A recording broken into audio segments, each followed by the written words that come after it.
Assalamualaikum warahmatullahi wabarakatuh. Suara saya bisa didengar ya? Terdengar, Ustaz? Alhamdulillah jelas Ustaz. Baik. Bismillah. Bismillahirrahmanirrahim. Alhamdulillahi hamdan katsiran thayyiban mubarakan fih kama yuhibbu rabbuna wa yarda. Asyhadu an la ilaha illallah wahdahu la syarika lah wa asyhadu anna Muhammadan abduhu wa rasuluhu la nabiyya ba'da. Amma ba'du. Insyaallah kita akan lanjut mengkaji dan menelaah buku pengantar fikih jual beli dan harta haram, dan alhamdulillah kita sampai di halaman 24. Kita akan membahas materi baru yaitu mengenal akad jual beli. Ini lebih mengerucut dari tema sebelumnya yaitu mengenal akad. Di pertemuan sebelumnya kita telah mempelajari definisi dari akad, perincian akad. Poin pertama, akad ditinjau dari pengaruh konsekuensinya, ada akad yang batal, ada akad yang tidak batal, kemudian akad ditinjau dari tujuannya. Akad-akad yang ada di fikih muamalah itu dibagi menjadi 5 kelompok. Yang pertama ada akad komersil, ada akad yang kedua akad sosial, kemudian ada akad untuk bantu ya, tolong menolong, kemudian ada akad yang keempat untuk jaminan kepercayaan, kemudian kelima akad untuk kerjasama bisnis. Kemudian keterangan di pertemuan lampau juga kita telah rinci ya, nanti ada akad yang seperti akad komersil dan tabaruat itu perpindahan hak milik.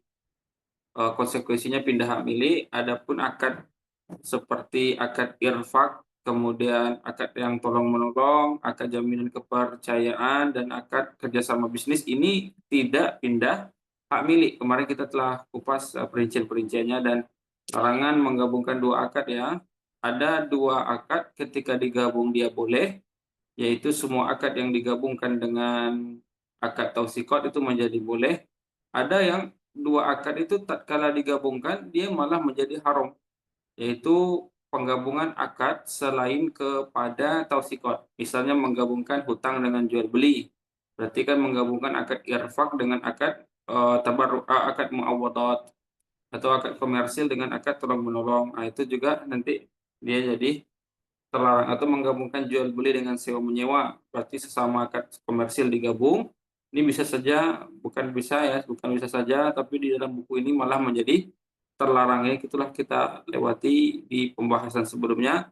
Kemudian akad ditinjau dari keterikatannya. Dari 5 akad pengelompokan besar, nanti secara perinci akad-akad itu ada yang dia kekuatannya adalah lazim, yaitu mengikat, tidak bisa dibatalkan oleh sepihak.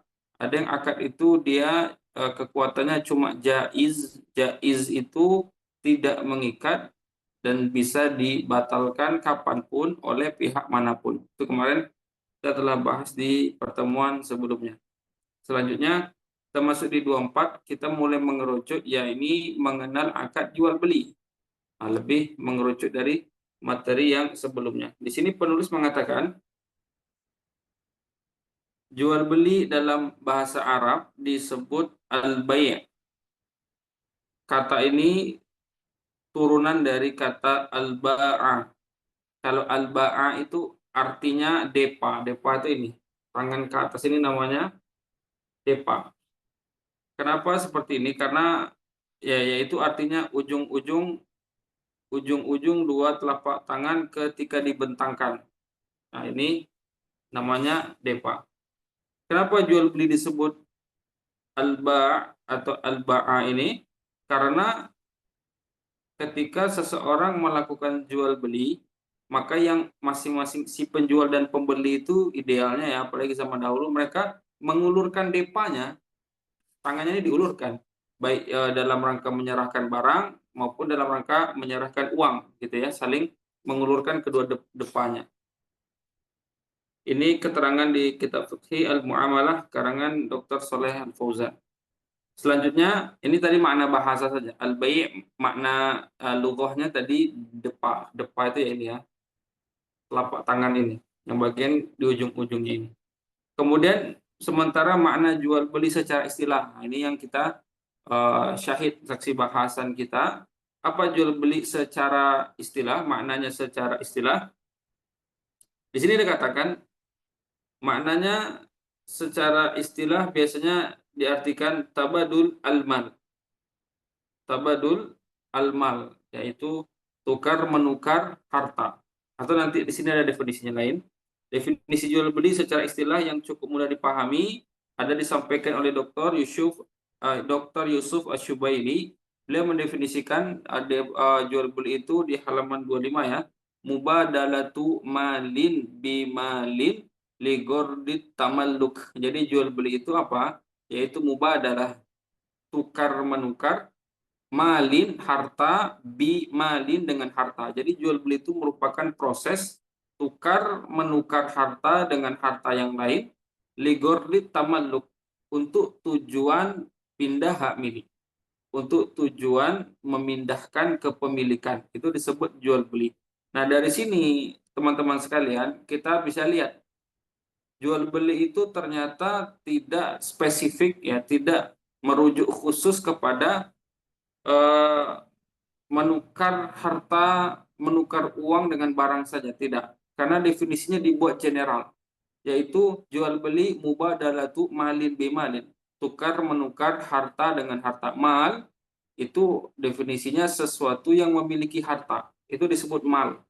Mal lebih general ya, mal yaitu sesuatu yang memiliki nilai, sesuatu yang memiliki nilai, maka dia lebih umum daripada rupiah. Mata uang itu salah satu di antara harta.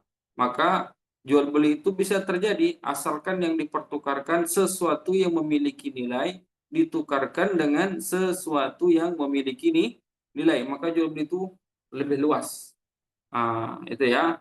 Karena tidak bisa dipungkiri zaman dahulu sebelum mata uang beredar luas, kadang metode orang jual beli yaitu barter, dia tukar satu barang dengan barang yang lainnya. Itu disebut jual beli. Atau nanti jasa. Jasa itu punya nilai. Jasa punya nilai. Makanya nanti kalau di kitab nikah, sesuatu yang bisa menjadi mahar. Sesuatu yang bisa menjadi mahar itu mal yang punya nilai. Yang punya nilai. Makanya nanti ada sahabat yang menikah ya, nanti maharnya dirinci. Kemudian timbul fenomena di tengah masyarakat ya, tapi tidak tahu di mana yang praktekkan ya. Kadang ada istilah kupinang kau dengan bismillah, kadang yang menjadi maharnya membacakan surah Ar-Rahman, membacakan surat Ar-Rahman. Apakah bisa membaca surat Ar-Rahman menjadi mahar? Jawaban para ulama tidak bisa. Karena sisi dunia ya, membaca surah Ar-Rahman, sisi dunia itu tidak punya nilai. Ini terlepas dari Al-Quran tentu tidak ternilai. Tapi sisi dunianya, surah Ar-Rahman tidak punya nilai. Dalam arti, kita kalau makan bakso, Pak, saya makan bakso, Pak, nanti tak bayar baca surah Ar-Rahman. Itu tidak semua pedagang bakso mau apa namanya, mau akan mengganti baksonya dengan bacaan surah Ar-Rahman. Saya mau beli sepeda Pak, nanti tak bayar, tak bacakan surat Al-Baqarah. Tidak ada yang mau. Pedagang tidak mau. Berarti kan dari sisi dunia itu tidak disebut mal. Maka tidak boleh bismillah dengan membacakan surah Ar-Rahman, tidak bisa. Berbeda dengan praktek di zaman Nabi SAW. Ada sebagian sahabat yang dia nikah ketika ada perempuan menawarkan diri agar dinikahi Rasul, kemudian Rasul sedang tidak ingin menikah di kala itu. Kemudian ada seorang sahabat yang maju berdiri, dikatakan, nikahkan ke saya saja ya Rasulullah, nikahkan saya saja dengan dia. Intinya ringkas cerita, nanti ditanya apa yang bisa jadi mahar. Kemudian dia ditanya-tanya, tidak punya apa-apa kecuali dia punya satu cincin dari besi. Cincin dari besi walaupun murah tapi tetap ada harganya. Entah berapa ribu rupiah ya, kalau di kita entah 2.000, entah 3.000 rupiah, tapi masih ada harganya, maka bisa menjadi mahar. Di lain kisah, ada juga sahabat yang ingin menikah tapi tidak punya harta, bahkan Rasul tanya, cincin besi ada enggak? Enggak, sampai cincin besi pun enggak ada. baru ditanya apa yang kamu hafal dari Al-Quran. Kemudian kalau tidak salah ya di satu riwayat itu dia mengatakan, tidak salah beberapa surat dia mengatakan Al-Baqarah ya. Maka perhatikan ini, tidak apa-apa, maka dinikahkan ya, dinikahkan dengan apa? Dengan jasa mengajarkan surah Al-Baqarah. Perhatikan, ini mengajarkan surah Al-Baqarah untuk aspek dunia itu disebut jasa. Makanya bisa menjadi mahar. Kita balik ke bakso tadi. Pak, saya makan bakso ya Pak. Saya bayar pakai private. Saya akan ajarkan anak Bapak baca Al-Fatihah misalnya. Standarisasi tahsin, standarisasi sanad misalnya. Nah, itu kan ada nilai. Makan ini saya bayarnya apa? Nanti saya ajarkan membaca Al-Baqarah sama kayak sahabat tadi. Dia maharnya apa? Mengajarkan salah satu surah di Al-Quran kepada istrinya. Itu kan private. Itu jasa, itu punya harga. Tapi kalau membacakan, baca Ar-Rahman, itu ada fenomena-fenomena ya, nikah membacakan surah Ar-Rahman, membaca ya, bukan mengajarkan. Mengajarkan itu jasa, itu punya nilai. Bisa disebut mal. Tapi kalau membacakan, tidak disebut mal dia. Nah, itu dia ya. Jadi jual beli general, tukar menukar harta dengan harta. Jadi di sini kita akan bahas secara rinci. Harta yang dimaksud mencakup uang sebagai alat tukar, mencakup barang. Jadi bisa juga barang dengan barang ditukar, ini jual beli.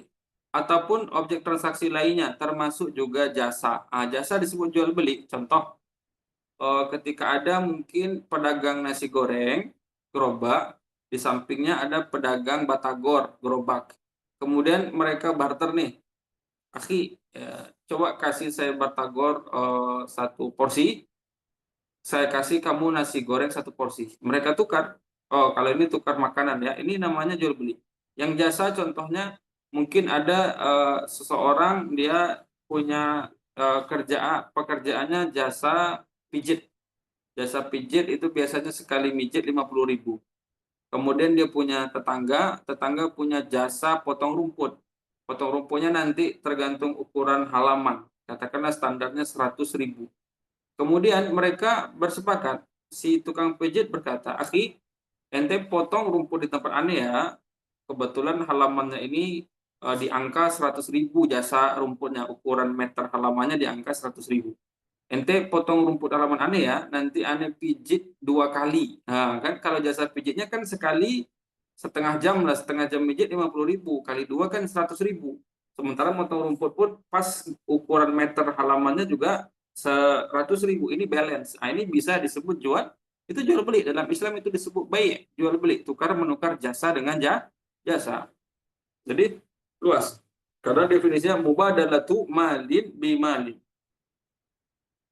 Karena itu, makna jual beli dalam istilah ilmu fikih tidak terbatas untuk transaksi yang menggunakan uang atau alat tukar lainnya. Tidak terbatas jual beli barang dengan uang saja. Itu tidak terbatas di situ saja jual beli. Tapi lebih luas. Karena benda apapun bisa menjadi alat tukar. Benda apapun bisa menjadi alat tukar. Ya. Yang penting dia lahu qimah.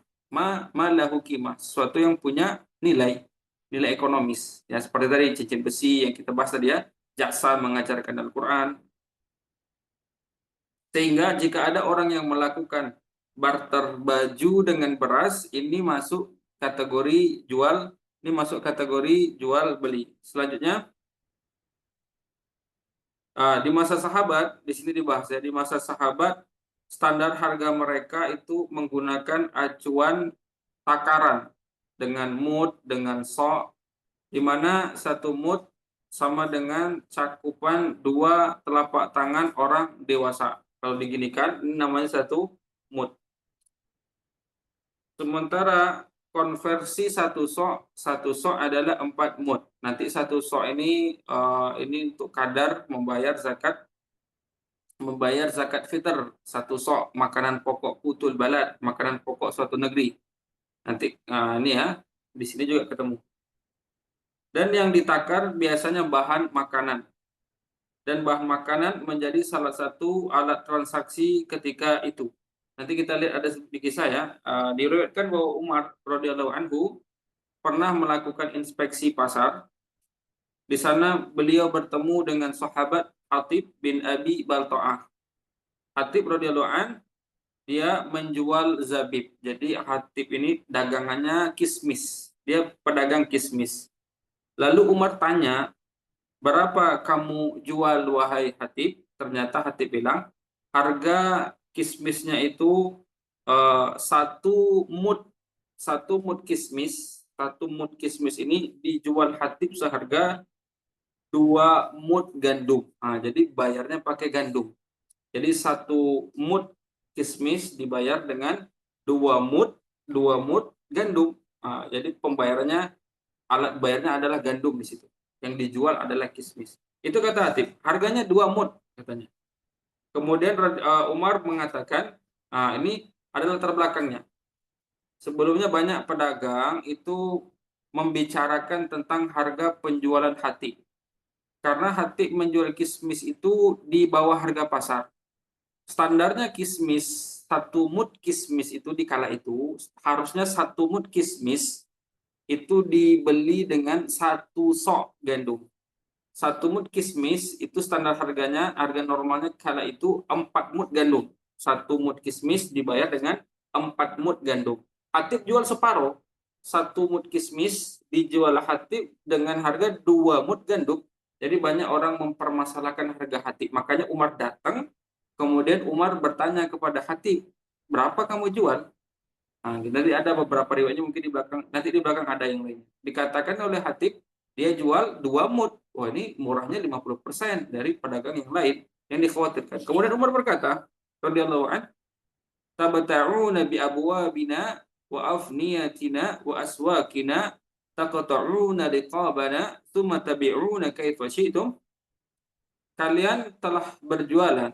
Kalian ini telah berjualan di pintu-pintu kami, di pelataran-pelataran kami, di pasar-pasar kami, dan kami taqta'una riqabana, dan kami sudah istilahnya kami sudah capek, kami sudah, pihak pemerintah sudah kelola kalian dengan serius, dengan totalitas, kemudian kalian menjual harganya suka-suka kalian.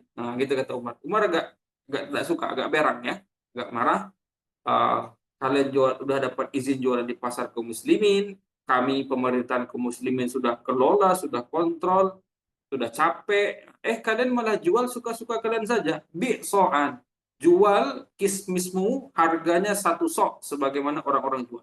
Jadi Hatib disuruh naikkan harga lagi, ikuti harga pedagang yang lain. Wa illa fala tabi' fi sukina. Kalau kau tak mau naikkan Hatib, jangan pernah jualan di pasar kami. Alias Hatib diusir. Dan memang beberapa riwayat Hatib memang diusir dari pasar. Ini Hatib juga sahabatnya diusir oleh Umar. Wa illa, kalau kamu tidak mau, masih tetap pengen jual 1 mud kismis tetap dijual murah dengan 2 mud gandum tadi. Wa illa fasiru fil ardi, kalau tidak kamu pergi ke pelosok wilayah, wajlibu, dan beli nanti seperti kismis itu, carilah ke wilayah-wilayah pelosok, ke tempat petani anggur yang mudah mengeringkannya. Ijlibu, kamu beli barang-barang di sana. Kemudian masuklah ke pasar, sumabi'u kaifa syi'tum, baru kamu boleh datang, boleh harga berapa. Itu nanti pedagang al-badi, pedagang-pedagang atau al-jallab atau jalib ya, orang yang importir lah bahasanya. Jalib ini orang yang sumber ketersediaan barang tuh dia. Misalnya dia tahu di daerah, contohnya di Indonesia misalnya, apa contohnya? Brebes, di Brebes itu ada bawang. Dia orang Jakarta misalnya. Dia pergi ke Brebes, belusukan, dia beli bawang murah di situ karena langsung ke petani, dia bawa ke Jakarta. Itu ketika jalib ini masuk ke Jakarta, ini memang dapat perlakuan khusus, yaitu apa? Tidak boleh satupun pedagang, bahkan pemerintah tidak boleh mengatur harga berapa dia mau jual, walaupun murah sekalipun. Itu kekhususan jalib. Jadi kata Umar, naikkan jualan kamu, harganya naikkan kismis ini menjadi 1 sok. Kalau enggak, jangan jualan di pasar kami. Kalau enggak, kamu jadi jalib saja Hatib. Kamu pergi cari kismis tadi ke pelosok-pelosok wilayah pinggir, datanglah ke pasar. Kalau kamu sudah statusnya jalib, orang yang menjadi sumber keberadaan barang di pasar itu, dia jadi tadi ilustrasinya dia keluar ke wilayah-wilayah yang ketersediaan barang melimpah, ke petaninya langsung, dia beli di situ dibawa ke pasar. Kalau jalib tidak ada yang boleh ngatur harganya, bebas dia jual harga berapapun, semurah apapun bebas. Bahkan pemerintah tidak boleh eh, atur. Ini kata Umar, kalau kamu jadi jalib saja, nggak ada yang ngatur. Tapi kalau kamu juga trader murni, kamu kena atur harganya, harus sesuaikan dengan yang lain. Nah, ini keterangan Umar bin Khattab. Nah, tapi yang jadi pelajaran kita di sini yaitu jualannya Hatib. Hatib menjual kismis. Belinya pakai apa? Belinya pakai gandum. Nah, itu esensi kita itu ya. Hatib menjual satu mud zabib, satu mud kismis ini dengan harga 2 mud gandum. Ini yang ditegur tadi. Nah, berarti kan alat bayarnya adalah mud, 2 mud gandum. Nanti alat bayar itu yang ada kena bi, kan mubadalatu malin bi malin. Ishtaro itu haza zabib bi. Itu kalau ada bi-nya, mud dan zabib bi muddaini, misalnya bur gitu ya. Aku beli 1 mud zabib ini bi dengan 2 mud gandum. Itu. Jadi yang kena bi setelah bi itu biasanya alat tukar, alat pembayarannya. Kemudian dan Umar meminta agar Hatib menaikkan harganya menjadi 1 mud kismis dinaikkan menjadi 4 mud gandum. Itu. Jadi esensinya di sini pembelajarannya adalah alat tukar itu zaman dahulu bukan cuma rupiah dengan barang, bisa barang dengan barang, itu disebut jual beli. Termasuk juga tukar menukar uang dengan uang. Rupiah dengan rupiah atau tukar menukar rupiah dengan dolar, semua ini disebut jual beli juga. As-sarfu disebut jual beli. Tukar menukar uang, mungkin kita sebut tukar, tapi syariat sebut jual beli. Seperti komoditi riba yang pernah lampau, tukar menukar emas dengan emas, perak dengan perak gitu ya. Udah tukar gandum dengan gandum, syair dengan syair, tukar kurma dengan kurma, garam dengan kurma, kan sebut tukar. Syariat sebut jual beli, itu baik, itu jual beli.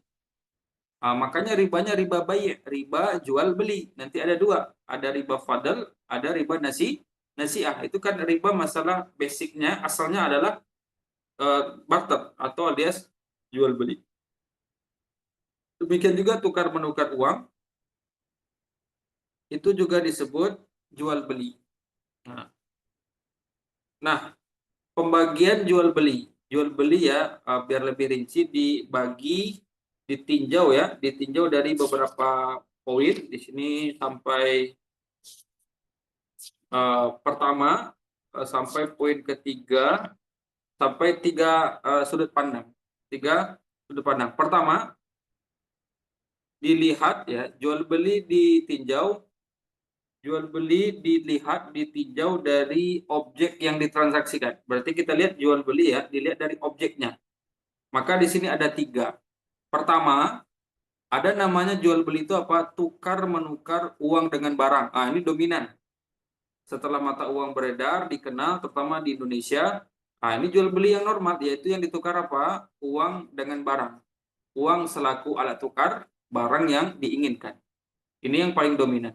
Ada juga bentuk jual beli itu dari sisi menilai objeknya ya. Ada yang kedua yaitu tukar menukar barang dengan barang. Ini disebut barter.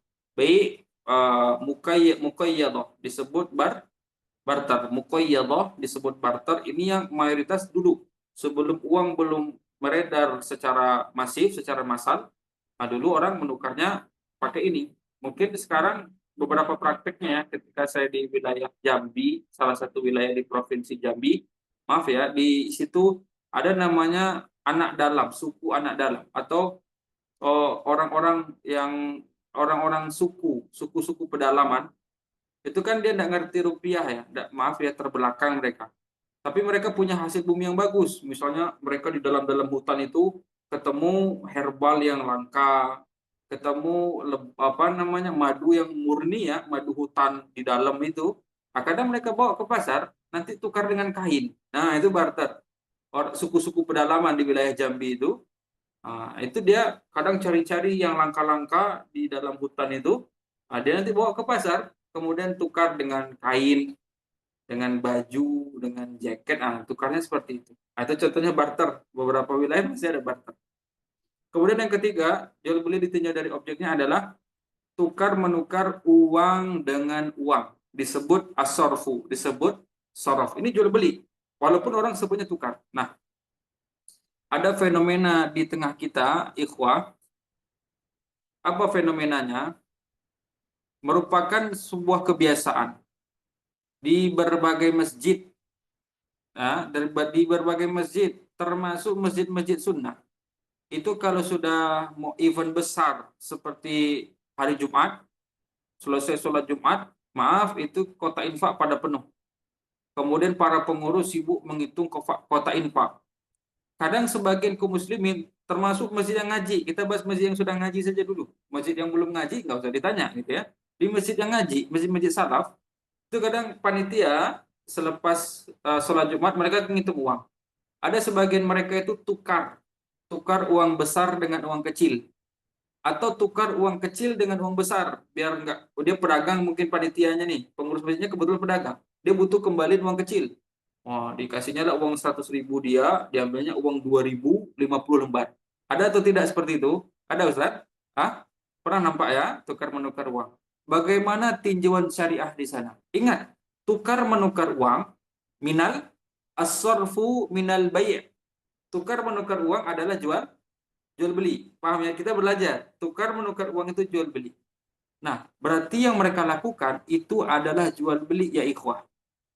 Jadi pengurus tadi diambilnya uang 100.000, kemudian dikasihnya dan dia ambil uang infak masjid uang 2.050 lembar, itu balance sih, aman, tidak ada riba fadl, tidak pula riba nasiah, tapi mereka melakukan al-bay' di masjid. Jual beli di masjid yang mereka lakukan. Bisa dipahami? Jual beli di masjid. Bolehkah jual beli di masjid? Apa kata Nabi sallallahu alaihi wasallam? Iza ra'aitumu may yabi'u wa yabta'u fil masjid faqulu la arbahallahu tijaratak. Jika kalian nampak ada orang yang berjual dan beli sesuatu di masjid, maka teriaki mereka semoga rugi. Teriaki mereka semoga Allah tidak memberikan keuntungan pada perniagaanmu. Alias jual beli di masjid tidak boleh. Memang sebagian nanti mayoritas hukumnya makruh, nanti sebagian sampai ke level hukum haram. Tapi tidak ada satupun orang yang membolehkan jual beli di masjid. Itu perhatikan hukumnya. Ini banyak ya, tukar menukar uang di masjid ini banyak dilakukan orang. Padahal itu jual beli dan tidak boleh di masjid. Kalau nampak sahabat diteriaki itu. Semoga rugi itu perdagangan kalian. Jangan jual beli di masjid. Sekarang pertanyaan kedua. Masjid yang seperti apa yang dilarang melakukan jual beli di dalamnya, termasuk tukar menukar uang? Masjid, di antara syarat masjid yang mayoritas ulama sepakati, mayoritas sepakat ya, mayoritas setuju, di antara persyaratan masjid yang paling fundamental adalah wakaf. Berarti perhatikan, pastikan masjidnya wakaf atau tidak. Kalau masjid tadi wakaf, memang tanahnya wakaf, bangunannya wakaf, maka bisa dipastikan di tanah wakaf ini yang disebut masjid. Masjid itu syaratnya wakaf. Maka kalau dia sudah wakaf, berlaku ahkamul masajid, berlaku hukum-hukum masjid secara fikih padanya, yaitu tidak boleh jual beli di dalamnya, digunakan untuk berzikir, dan hukum-hukum berlaku tahiyatul masjid padanya untuk penghormatan, itu berlaku. Ini yang tidak boleh ya. Jadi kalau masjidnya masjid wakaf, maka tidak boleh berjual beli di masjid wakaf ini. Bahkan di parkirannya tidak boleh. Kalau sekiranya parkirannya pun ikut itu dulunya wakaf masjid, kita nggak boleh jual beli di situ. Hatta di parkirannya tidak boleh. Di basementnya tidak boleh. Pokoknya kalau mana tanah yang diwakafkan wakif selaku wakif yang diwakafkan sebagai masjid, walaupun fisik masjid tidak sebesar tanah yang diwakafkan, maka seluruh yang diwakafkan atas nama masjid, termasuk area parkirannya, sekretariatnya, basementnya, itu dihukumi masjid. Tidak boleh jualan di area itu. Terlepas ada pagar atau tidak ada pagar masjidnya. Itu disebut masjid. Dan tidak boleh jual tukar menukar uang, tidak boleh di masjid wakaf. Berbeda masjid itu di Indonesia ya, di negara kita ini ada masjid itu punya organisasi. Ada masjid punya yayasan, ada masjid punya perkantoran, maksudnya beberapa instansi perkantoran mereka punya masjid, atau ada masjid punya pribadi. Maka masjid-masjid yang selain wakaf, yang kita sebutkan tadi punya organisasi, punya yayasan kah, punya perkantoran kah, punya pribadi kah, maka ini tidak berlaku ahkamul masjid, hukum masjid tidak berlaku padanya. Alias boleh jual beli di dalamnya. Boleh jual beli di dalamnya, tapi kan tidak elok juga ya, tapi boleh, tidak ada larangan, dan tidak perlu tahiyatul masjid. Itu kurang lebih ya, fikihnya seperti itu. Saya menanggapi ya, banyak orang yang suka tukar menukar uang di masjid. Padahal itu disebut apa? Al-bai'. Itu mubadalatu malin bimalin, yaitu sorof. As-sarfu minal bai'. Banyak secara tidak sadar dia udah ngaji, kadang melakukan jual beli di masjid. Ini kan tukar uang Ustaz. Iya, kamu bilang tukar uang, tapi kita bilang jual beli. Definisi para ulama sebut itu al-bai', jual beli, yaitu as-sarfu. Bahasa asingnya saja namanya trading forex, jual beli mata uang asing. Nah, itu jual beli namanya. Gitu ya. Itu mungkin catatannya di poin itu. Jadi pahami ya. Jadi jual beli kalau dilihat dari objek dibagi tiga tadi.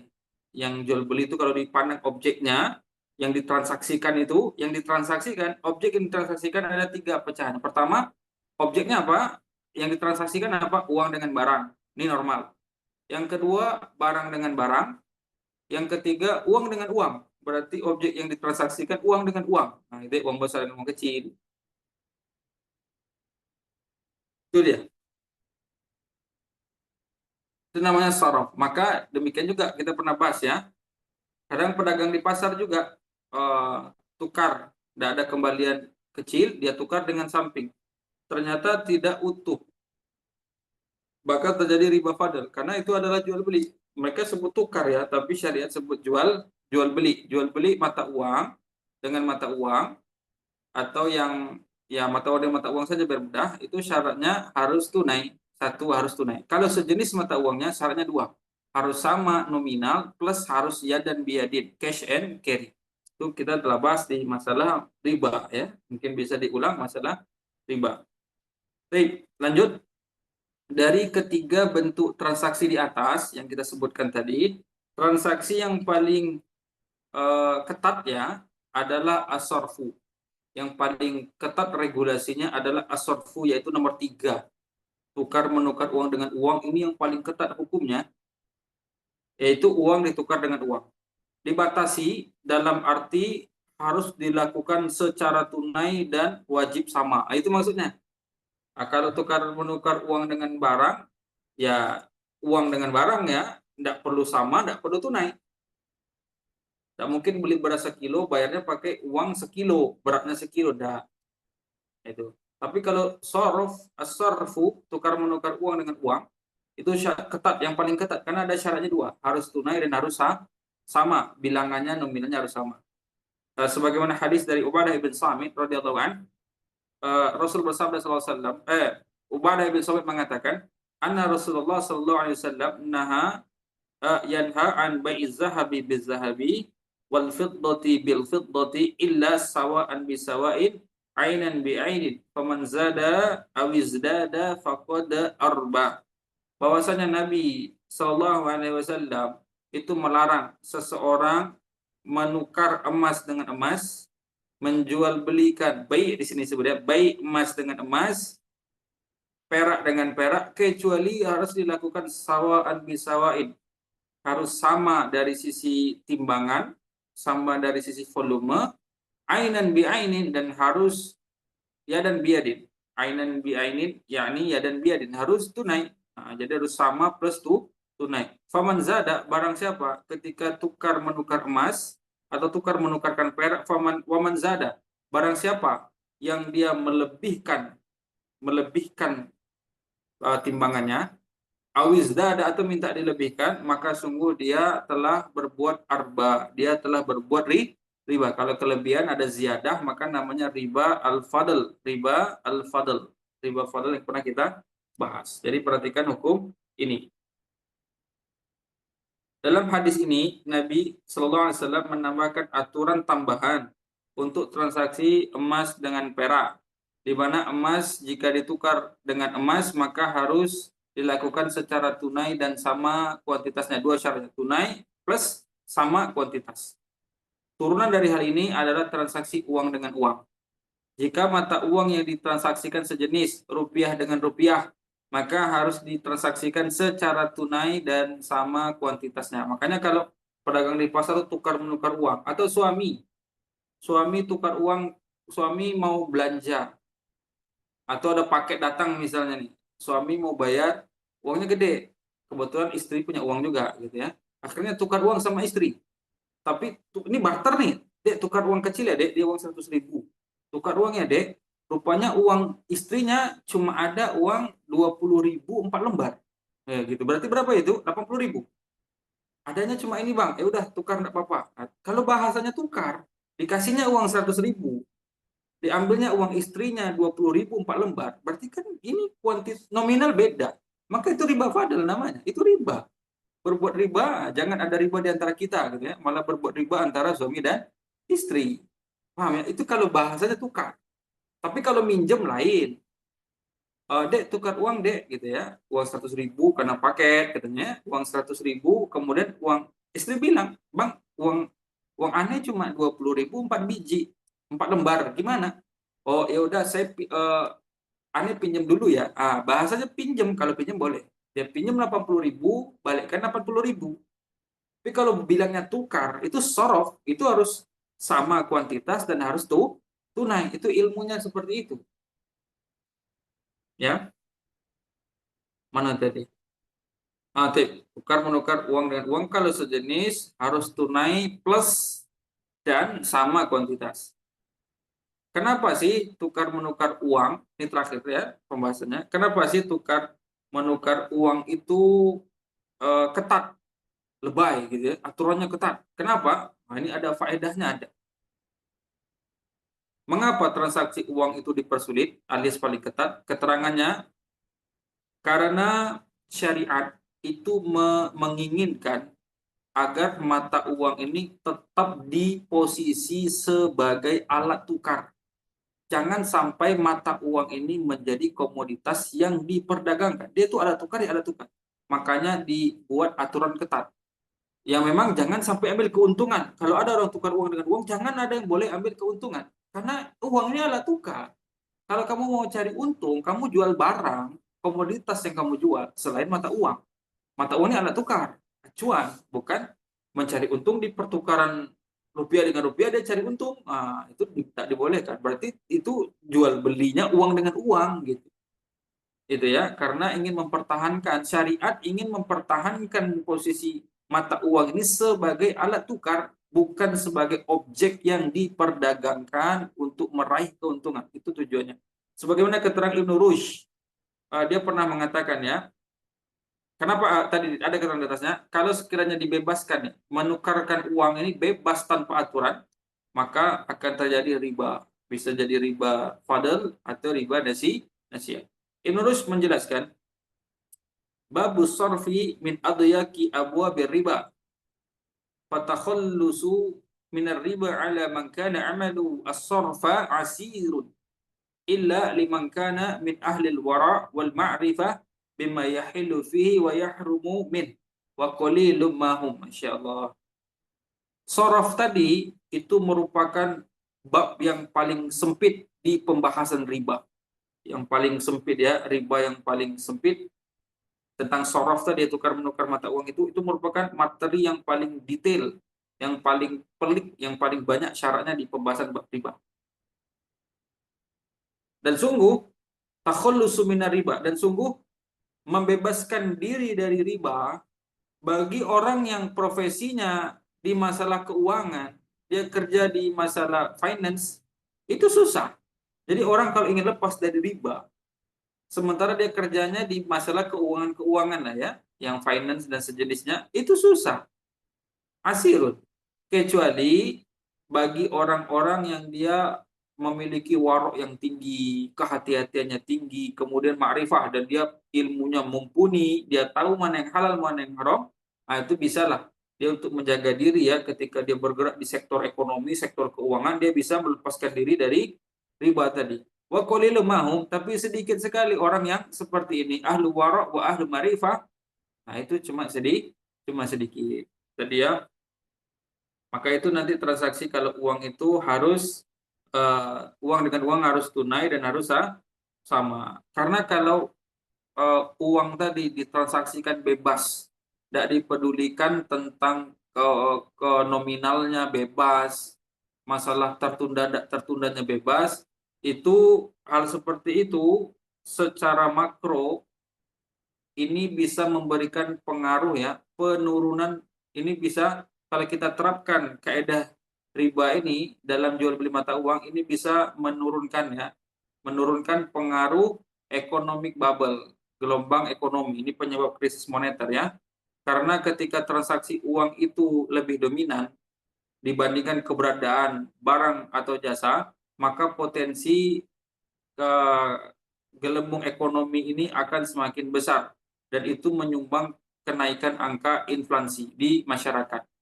Kalau orang hobinya dagangnya malah uang dengan uang saja, tidak mau uang barang, barang uang. Mereka nggak mau di sektor ini. Dia mau cuma uang, jual jual uang, dapatnya uang, hasilkan uang, gitu ya. Jadi jual belinya fokus di uang saja, maka nanti barang itu lambat putarnya. Ketika orang jual belinya malah uang, objeknya uang, barang sementara nggak gerak, nggak jalan, lama-lama barang tadi menjadi naik. Barang menjadi naik harganya. Sehingga rupiah itu melemah. Mata uang melemah, barang meninggi, itu disebut inflasi. Karena permain sektor uang lebih dominan, dan uang lebih banyak jumlahnya, dicetak lebih banyak daripada barang yang beredar, itu terjadi inflasi, barang jadi naik. Tapi kalau orang tidak ada yang memperdagangkan uang, orang fokusnya dagang yang real lah, yang dibolehkan syariah, uang barang, barang menjadi uang. Perputarannya ya siklusnya uang dijadikan barang, barang dijual dapat uang, uang modal dibelikan barang. Kalau seperti ini terus, maka nanti produksi barang akan meningkat, pelayanan jasa, jenis usaha unit jasa akan bertambah, maka uang pun akan inflasi. Tapi ini gara-gara orang yang bermain sektor uang, uang kepada uang, bermain di ranah uang ini terus, inilah penyumbang inflasi terbesar. Ini orang ekonomi paham ini alurnya ya. Orang-orang yang bergerak di ekonomi paham apa yang kita bahas tadi. Jadi itulah pembahasan kita pada sore ini. Kita baru tentang akad jual beli. Kita lihat tinjau jual beli itu baru di poin pertama ya, ditinjau dari objek yang ditransaksikan tadi. Kita sudah tahu ternyata jual beli itu lebih luas dari yang dikenal selama ini. Mungkin selama ini kita kenalnya jual beli itu ya ada uang ada barang istilahnya. Ternyata tidak. Bisa kok ada barang dengan barang, bisa. Atau jual beli jasa ditukar dengan jasa juga termasuk jual beli sesuai definisi mubadalatu malid bimalid li gordit tamalluk. Nah, wallahu a'lam. Itu pembahasan kita. Pertemuan depan kita akan lanjut lagi. Ada yang ditanyakan? Tadi sudah masuk ya, tanya jawab. Kita baca dulu. Nah, tadi sudah masuk pertanyaan. Langsung masuk. Bismillah. Izin bertanya Ustadz, bolehkah kita menjual barang antara 1 kilo dan setengah kilo berbeda? Jadi kalau beli 1 kilonya lebih murah. Oh gini, beli sekilo dan setengah kilo berbeda. Mungkin harga maksudnya ya. Jadi kalau beli 1 kilo, beli 1 kilonya lebih murah. Contohnya saya jual bawang per kilo 29.000. Kalau setengah kilo dihargakan 15.000. Kalau seperempat kilo 8.000. Bolehkah seperti ini? Jawabannya boleh. Jawabannya boleh. Ini kan bahasa lainnya beli banyak lebih murah. Karena ini harganya satu. Kita rinci kan. Nah, kalau seperempat harganya sekian, setengah kilo harganya sekian, sekilo harganya sekian. Dan semakin banyak kilonya semakin murah dia. Gitu ya. Contohnya antara ini. Bolehkah seperti ini? Jawabnya boleh. Karena harganya maklum. Harganya karena harganya jelas. Harganya jelas maka itu diperbolehkan. Itu diperbolehkan ya. Itu jual beli yang diperbolehkan. Tidak ada masalah di situ. Wallahu a'lam. Ada yang lain? Ya, Ustaz, Ana mau bertanya, Ustaz. Silakan Ustaz. Untuk pertama yang tadi definisi jual beli ya, Ustaz ya, itu dari kata baun. Baun itu yang selama Ana pelajari itu dari ujung telapak tangan kanan ke ujung telapak tangan kiri ketika dibentangkan seperti ini, Ustaz. Oh, depannya Ya, malah seperti itu, Ustaz. iya. Ha, Sip. Ustaz. Tapi tidak saling mengulurkan depa jadinya ya. Kalau dia seperti ini ya, dia kayak gini yang dimaksud. Walau mungkin ada perincian lebih lain ya. Kalau di sini coba kita lihat ya.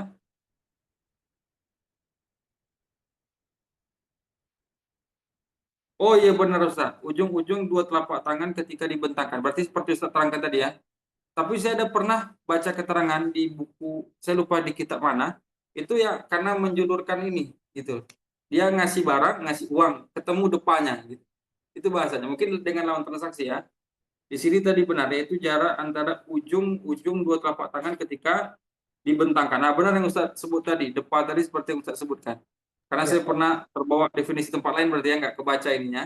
Dia iya, jadi menyerahkan, mengulurkan depa, saling mengulurkan depa. Itu bagus Ustaz. Alhamdulillah. iya. Tidak terbaca Kemudian, tadi Ustaz, di bawahnya. jazakumullah khairan, Ustaz. Kemudian Nah, poin. dari ini, Ustaz, dari apa? Dari pembagian jual beli dilihat dari sisi objek ini, ya, kenapa penulis tidak menyebutkan misalnya jual beli jasa, Ustaz? Apakah Gimana Ustaz? jasa jual Ah, beli jasa, Ustaz? Tidak oh iya. dimasukkan ke Oh, baik. bagian sini jual beli jasa, dan Oh iya. kemudian juga Di sini apakah tidak jual dimasukkan beli benar-benar. jual beli jasa itu apakah sama seperti jual beli yang lain yang tidak dibolehkan untuk dilakukan transaksi di dalam masjid, Ustaz? Barakallahu fikum.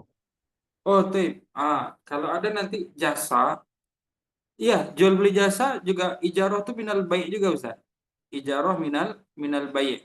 Jual beli jasa sama, tidak diperbolehkan di dalam masjid. Misalnya dia punya jasa servis handphone. Orang nanya-nanya, dia negosiasi, bahkan deal berapa jasa kalau apa yang kayak gini. Oh, ini harganya 500 200 ribu. Deal, itu tidak boleh. Itu merupakan jual beli. Jasa, jual beli jasa, jual beli. Di sini mungkin nggak dirinci, benar. Di sini tidak dirinci ya. Kemudian Termasuk jual juga beli ya, jasa. ya, Ustaz. Kemudian juga kalau misalnya jasanya privat, Hmm. mengajarkan Al-Qur'an, Ustaz, di masjid seperti itu, setiap Ah, selesai baru dikasih, Ustaz. Barakallahu fikum. oh, ngajar Qurannya di masjid. Kemudian itu nanti kalau yang bentuknya ini masjidnya wakaf Ustaz ya. Iya, Masjidnya Ustaz. wakaf ya. Itu apa namanya?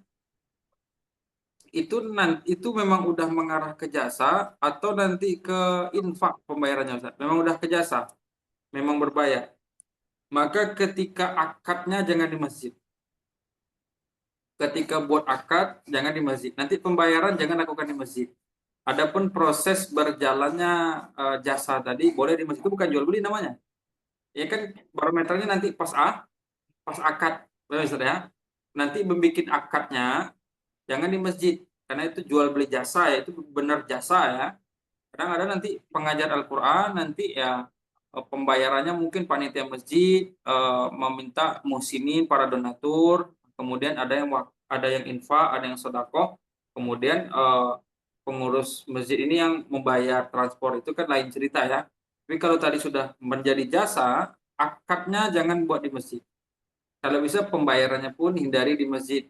Nah, mungkin kalau transfer pun nanti lakukan di luar. Kuncinya nanti jual beli itu akadnya itu. Bisa dipahami Ustaz? Karena itu termasuk jual beli. Kalau semuanya di masjid, berakadnya di masjid, nah itu ya. Mungkin lokasinya di masjid sana. Mungkin nanti pengurusannya di rumah, daftar ke admin, prosesnya dilakukan di luar masjid akadnya. Adapun proses belajar mengajar di masjid, jawabnya boleh. Itu boleh. Sama kayak orang dia belanja jajanan, belanjanya di luar masjid gitu. Tapi dia makan di teras masjid boleh nggak? Ya boleh gitu. Akadnya di luar. Bisa dipahami Ustaz? Nah, Ustaz, jazakumullah khairan, Itu Ustaz. termasuk jasa itu.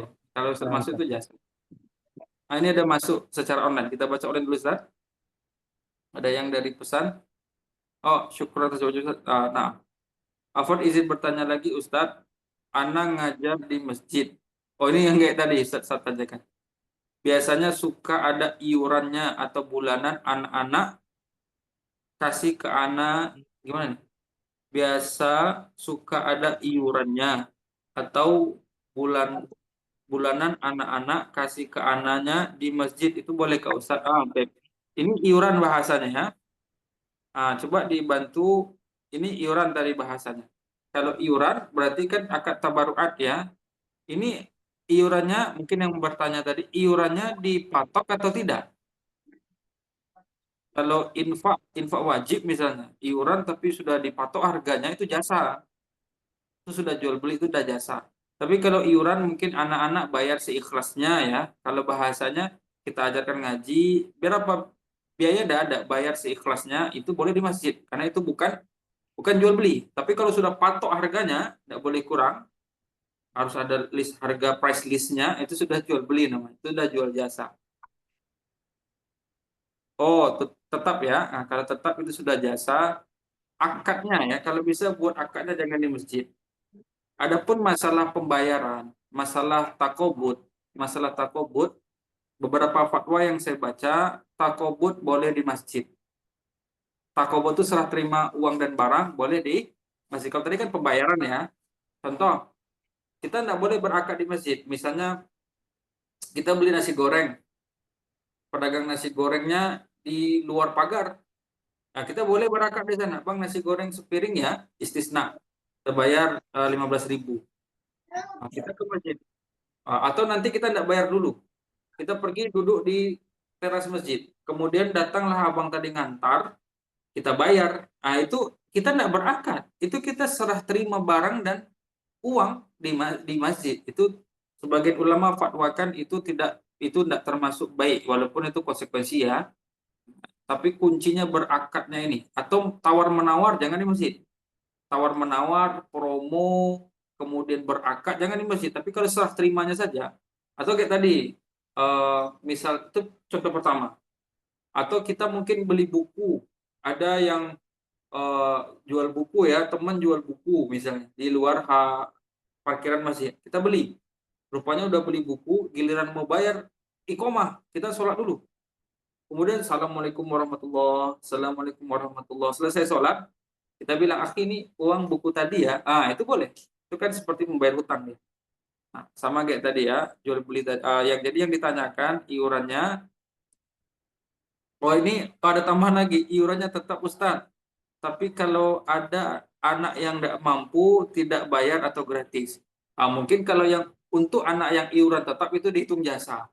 Tapi untuk anak yang tidak mampu, bisa gratis atau bisa kurang, ini sosialnya, itu boleh. Tapi untuk iuran tetap yang kita bahas, itu jasa. Kalau bisa hindari di masjid. Walaupun tadi sebagian fatwa ada yang membolehkan ya, serah terima ini bisa di masjid, karena yang dilarang tuh memang akad.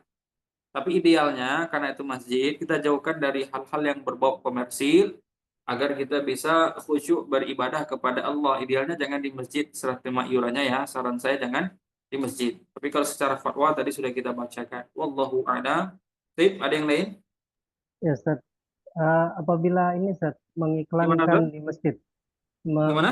mengiklankan di masjid Ustaz, seperti Oh, misalnya oke. mengiklankan apa jasa umroh Ustaz, ada spanduk di masjid itu. Taip, Bagaimana taip. hukumnya Ustaz? Kadang spanduk pesantren gitu ya, di luar di papan pengumuman itu ya, ada tadi poster umroh gitu ya. Kadang apalagi pesantren. Kalau dia itu bagian dari itu baru-baru bagian dari baik juga. Karena promo, tawar menawar, itu nanti bagian dari jual beli. Nanti finalnya kan akad. Itu di masjid juga tidak diperbolehkan karena itu promo ya. Ada itu keterangan dokter Firanda ada ya yang berbau misalnya dia pengumuman atau poster-poster yang ditempel di masjid wakaf ya di terasnya itu kalau dia umroh berbayar, pesantren berbayar itu tidak diperbolehkan. Itu bagian dari komersil. Komersil itu untuk mencari untung. Itu tidak diperbolehkan ya. Kecuali kalau ada sosial, pondok pesantren gratis, silahkan dia tempel di masjid. Karena memang untuknya sosial, beramal, boleh. Nah, itu kehati-hatian yang promo-promo tadi, penawaran, itu tidak diperbolehkan di masjid wakaf. Itu bisa dikategorikan bagian dari jual beli. Itu yang keterangannya seperti itu, Ustaz. Ada yang lain? Ya, untuk batasan masjid Ustaz, barakallahu fikum. Apa Ustaz banyak Nah, nanya Ustaz. oh silakan Ustaz, tidak Nah, apa-apa. untuk batasan masjid apakah di bangunan masjid itu saja atau memang dari dari semua tanah wakaf termasuk misalnya pekarangan, Ustaz. Barakallahu fikum. Di sini sebenarnya ahlul ilm berbeda pendapat. Memang karena batasan syar'i tidak sebutkan. Tapi saya pernah tanya di beberapa fatwa ya, di beberapa fatwa yang saya baca, Islam soal jawab, rata-rata mengatakan area yang diwakafkan untuk masjid, walaupun nanti dia tidak berbentuk bangunan, tidak full, Ustaz. Misalnya ada orang wakaf tanah 2 hektar. Biasanya fisik masjid nggak sampai 2 hektar. Nanti di dalam ada kantor sekretariatnya, ada basementnya, parkirannya, gitu ya. Nah, itu semua itu dihukumi masjid. Semua dihukumi masjid. Apa yang diwakafkan untuk masjid itu dihukumi masjid. Bukan sekedar di bangunannya tok. Dan saya pernah tanya langsung kepada Dr. Erwandi Tarbizi Hafizullah juga sama. Hatta katanya. Walaupun ya ada orang wakaf tanah 50 hektar untuk masjid. Nah, wakafnya ikrarnya untuk masjid. Kemudian dia mungkin bangunannya nggak mungkin 50 hektar, bangunnya kecil. Maka 50 hektarnya itu fi hukmil masjid, dihukumi masjid, berlakulah hukum masjid di situ, nggak boleh jual beli di sana. Mungkin ini pendapat yang lebih hati-hati dan saya condong kepadanya. Jadi nanti kita perlu data, Ustaz, yang diwakafkan untuk masjid dulu areanya mana saja. Walaupun fisiknya tidak sebesar itu, maka itu dihukumi masjid. Input nanti ke parkirannya kah kalau ada, itu disebut masjid, maka itu tidak boleh jual beli di sana. Gitu, Ustaz. Bisa dipahami, Ustaz? Alhamdulillah paham, Ustaz. Jazakumullah khair. Walaupun nanti ada yang beda pendapat ya, ada sebagian lagi berpendapat, itu mengatakan, ya keluar dari pintu masjid, keluar dari serambi itu tidak dinamakan masjid. Walaupun nanti ada pagarnya, ada parkirannya besar, itu nggak dihukum masjid. Ada yang berpendapat seperti itu? Ada. Tapi keterangan kalau fatwa yang saya ketemu ya sejauh ini, yang tadi Ustaz, yang sama dengan keterangan Dr. Erwandi. Dan saya lebih condong ke situ. Walaupun ada yang berpendapat seperti yang kedua tadi Ustaz. Keluar dari pintu masjid, keluar dari serambi masjid, nah itu sudah bukan masjid. Walaupun di dalam pagar masjid katanya. Gitu ya, paham maksudnya? Itu nanti ada silang pendapat, ada. Tapi saya lebih condong ke yang pertama. Wallahu a'lam. Lanjut, Ustaz. Lanjut, ada yang lain? Silakan ikhwah, barangkali ada yang mau tanya.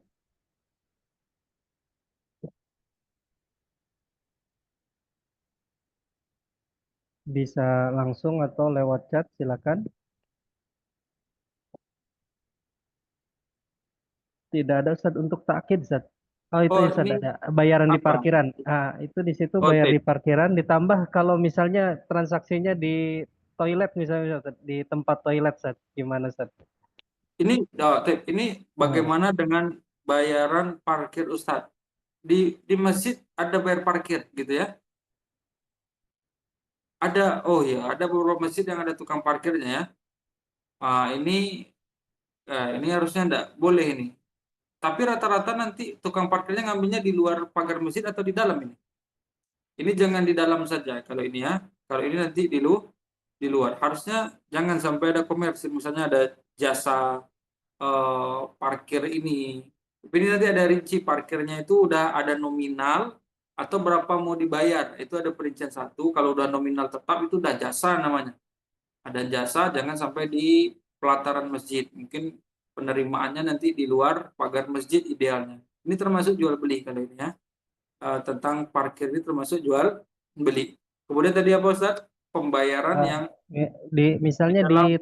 kita ketemu teman Ustaz nukar uang di toilet masjid Ustaz. Karena ketemunya di situ. Apakah itu dibolehkan juga apa termasuk bagian masjid juga Ustaz? Kalau masjidnya wakaf, kalau area wakafnya tanahnya besar, sementara WC tadi masih di dalam hal yang diwakafkan, maka dia termasuk dihukumi itu, dihukumi eh, dihukumi bagian masjid, fi hukmil masjid, walaupun nggak parkiran gitu ya. Nah, itu ada yang mengatakan seperti itu. Tapi nanti biasanya pewakaf itu ada perincian ya. Ini tanah yang ini Pak, ada yang mewakaf nggak tanah ini untuk pembangunan WC masjid? WC katanya. Berarti kalau orang wakafnya untuk WC itu tidak masjid, maka boleh jual beli di dalamnya. Tapi kalau dulu dari awal tanahnya untuk masjid, maka dihukumi semuanya yang di atasnya dihukumi masjid walaupun tidak jadikan tempat sholat seperti parkiran yang luas gitu ya. seperti WC. WC itu juga ya, nah itu kalau tukar uang itu sorof, hati-hati dihindari, walaupun di WC masjid itu dihindari. Oh, lanjut di sini ada keterangan tambahan, parkirnya di dalam lingkungan masjid, Ustadz, pembayaran sebagai infak. Kalau pembayarannya infak, atau kita bayar tidak ditetapkan harganya, tidak ditetapkan bayarnya, gitu ya, itu berarti infak. Nah, itu boleh di dalam parkiran masjid, itu sosial namanya. Itu feedbacknya atau benefitnya kembali kepada masjid, jawabnya boleh. Karena sifatnya infak ya, itu jawabnya boleh. Tapi kalau tetap satu mobil berapa ribu, gitu ya, kendaraan roda dua berapa ribu, itu jasa namanya. Kalau dia tetap harganya itu jasa. Uh, Wallahu a'lam. Ada yang lain? Silakan ikhwah, barangkali ada yang mau Tapi tanya. untuk WC ini saya PR dulu Ustaz ya. Iya, Ustaz. WC ini Nah, jadi ragu juga. Kalau ada keterangan saya dengar WC ini mungkin ada orang wakafnya harusnya nggak bilang untuk masjid, ini untuk WC gitu ya, untuk WC ya. Tapi sebagaimana keterangan awal tadi, kuncinya kan tanahnya. Pas saya tanya ke dokter Rawadi itu kuncinya tanahnya. Nanti terserah apa yang dibangun di atasnya itu dihukumi masjid. Apalagi orang bangun ruko di atasnya itu ya. Ya, tapi untuk WC masjid ini biarlah saya coba cari dulu barangkali ada fatwa atau pembahasan yang relate ya di uh, di WC masjid itu gimana hukumnya. Walau sembari nyari. Ada yang lain? tidak ada, Ustaz, kemungkinan. Tidak ada ya. Kalau Hmm. tidak ada maka kita akhiri ya. Kita akhiri wassallallahu ala nabiyyina Muhammad wa ala alihi wa ashabihi ajma'in wa akhiru da'wana alhamdulillahi rabbil alamin. Assalamualaikum warahmatullahi wabarakatuh. Waalaikumsalam warahmatullahi wabarakatuh. Jazakumullah khairan, Ustaz. Wa ya. Nah, ya keluar Ustaz.